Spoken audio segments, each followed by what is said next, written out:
नमस्कार, मैं जीतेन नायकवार जनसंपर्क टुडे में आपका स्वागत है। आइए देखते हैं दिन भर की खास खबरें। अंतर्राष्ट्रीय नशा निवारण दिवस के अवसर पर सामाजिक न्याय तथा दिव्यांगजन सशक्तिकरण विभाग द्वारा सीहोर के प्रधानमंत्री एक्सीलेंस कॉलेज में नशा मुक्ति जागरूकता कार्यक्रम का आयोजन किया गया। इसके साथ ही नशा मुक्ति का संदेश देने के उद्देश्य से विशाल जागरूकता रैली निकाली गई। इस अवसर पर आयोजित कार्यक्रम में विधायक श्री सुदेश राय, जिला पंचायत अध्यक्ष श्रीमती रचना सुरेंद्र मेवाड़ा, नगरपालिका अध्यक्ष श्री प्रिंस राठौर, जिला पंचायत सीओ डॉक्टर नेहा जैन, विधिक सेवा प्राधिकरण की सचिव श्रीमती स्वप्न सिंह सहित अनेक जनप्रतिनिधि, शासकीय अशासकीय स्कूलों के शिक्षक, बच्चे तथा गणमान्य नागरिक शामिल हुए। इस अवसर पर प्रधान जिला एवं सत्र न्यायाधीश श्री प्रकाश चंद्र आर्य तथा एसपी श्री दीपक कुमार शुक्ला ने संबोधित करते हुए कहा कि नशा मुक्त भारत अभियान का उद्देश्य समाज के युवाओं और प्रत्येक व्यक्ति को नशे से बचाना है और एक स्वस्थ तथा विकसित समाज का निर्माण करना है। उन्होंने कहा कि पूरे समाज का यह दायित्व है कि हम नशे से स्वयं भी बचें और दूसरों को भी बचाएं। जनजातीय समुदायों के समग्र विकास और उनके जीवन स्तर को सुधारने की दिशा में केंद्र सरकार द्वारा शुरू किया गया धरती आबा जनजातीय ग्राम उत्कर्ष अभियान अब तक का सबसे बड़ा अभियान है। इस अभियान का उद्देश्य जनजातीय आबादी के लिए समान अवसरों का सृजन, सामाजिक आर्थिक स्तर का विकास, बुनियादी ढांचे में सुधार और स्वास्थ्य, शिक्षा तथा आजीविका के क्षेत्र में ठोस प्रगति करना है। यह बात कलेक्टर श्री बालागुरु के ने जिला पंचायत सभा कक्ष में आयोजित बैठक में उपस्थित 80 ग्रामों के सरपंच, पंचायत सचिव, जनपद सीओ तथा उपस्थित सभी संबंधित अधिकारियों को संबोधित करते हुए कही। कलेक्टर श्री बालागुरु के ने सभी अधिकारी कर्मचारियों को तथा संबंधित ग्राम पंचायतों के सरपंचों को इस अभियान को प्राथमिकता देने और यह सुनिश्चित करने के लिए कहा कि जनजातीय समुदाय का कोई भी पात्र व्यक्ति इस अभियान के तहत मिलने वाले लाभों से वंचित ना रहे। बैठक में सीओ जिला पंचायत डॉक्टर नेहा जैन ने भी आवश्यक दिशा निर्देश दिए।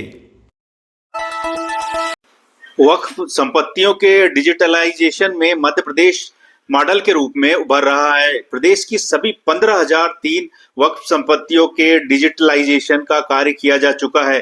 इसमें सीहोर जिले के सभी 669 वक्फ संपत्तियों का डिजिटलाइजेशन किया जा चुका है। प्रदेश में सर्वाधिक वक्फ संपत्तियों वाले 11 जिलों में कुल वक्फ संपत्तियों और डिजिटलाइजेशन की प्रक्रिया का अवलोकन करने पर ज्ञात होता है कि उज्जैन, विदिशा, भोपाल, शाजापुर, सीहोर, रायसेन, इंदौर, धार, बुरहानपुर, देवास और मंदसौर जिलों की सभी वक्फ संपत्तियों का डिजिटलाइजेशन किया जा चुका है।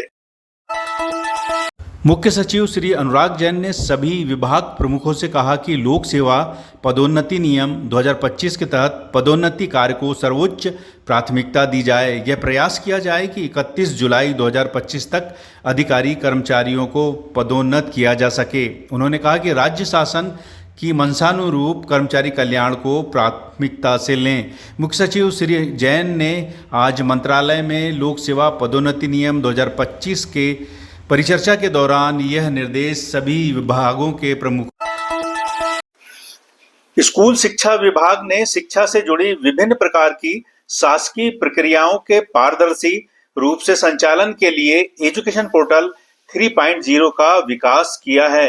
इस पोर्टल पर शिक्षकों की सुविधा के लिए हमारे शिक्षक ई गवर्नेंस प्लेटफॉर्म विकसित किया गया है। अब शिक्षा विभाग से जुड़े सभी लोक सेवकों का सर्विस रिकॉर्ड इस प्लेटफॉर्म में संधारित रहेगा।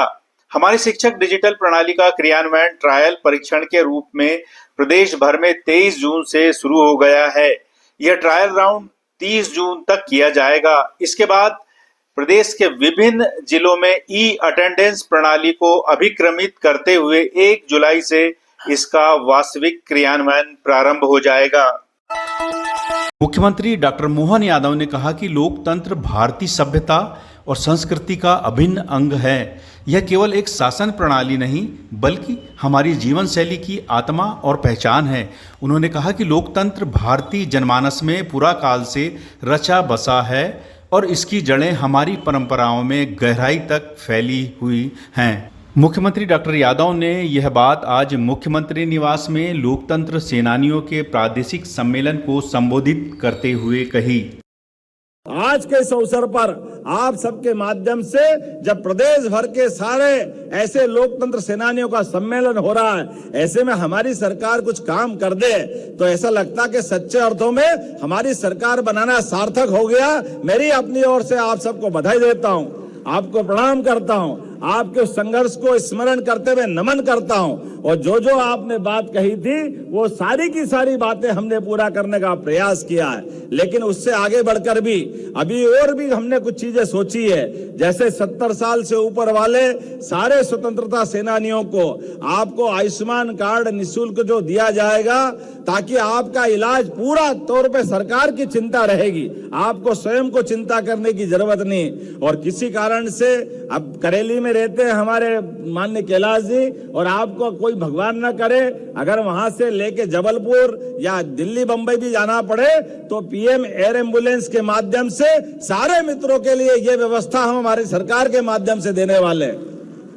आपका सबका वो जो योगदान है पीएम एयर एम्बुलेंस के माध्यम से, या जो हमारी सरकार ने सबकी चिंता की, तो सबसे पहली चिंता तो लोकतंत्र सेनानियों की होगी। होना चाहिए कि नहीं होना चाहिए? आपकी चिंता नहीं होगी तो किसकी होगी? और उससे आगे बढ़कर के आपके अपने परिवार में भी हमारी सरकार ने इस वर्ष को 2025 को उद्योग और रोजगार वर्ष मनाने का निर्णय किया है। इसीलिए अलग अलग प्रकार के सभी कामकाज को लेकर के सरकारी सर्विस तो जो है वो है ही, उस पे हम काम कर ही रहे हैं, लेकिन सरकारी सर्विस के साथ साथ सभी प्रकार के अलग अलग योजनाओं से व्यक्ति का जीवन में कष्ट कम हो और उसके घर में सुख का दरवाजा खुले, इस नाते से सभी योजनाओं को लेके चल रहे हैं। तो शासन की सभी योजनाओं में अगर अब पात्रता पाई गई तो सबसे पहले अधिकार हम सभी लोकतंत्र सेनानी के परिवार को दे करके अगली पीढ़ी को भी ये पाबंद करेंगे कि सरकार की व्यवस्थाओं के बलबूते पर जब आम जनता की चिंता हम कर रहे हैं तो लोकतंत्र सेनानी की चिंता भी हम करेंगे। मैं आज के इस अवसर पर पुनः आपका स्वागत करता हूं, अभिनंदन करता हूं। मुख्यमंत्री डॉक्टर मोहन यादव ने आज जबलपुर से वीडियो कॉन्फ्रेंस के माध्यम से ग्वालियर बेंगलुरु एक्सप्रेस साप्ताहिक नई रेल सेवा का शुभारंभ किया।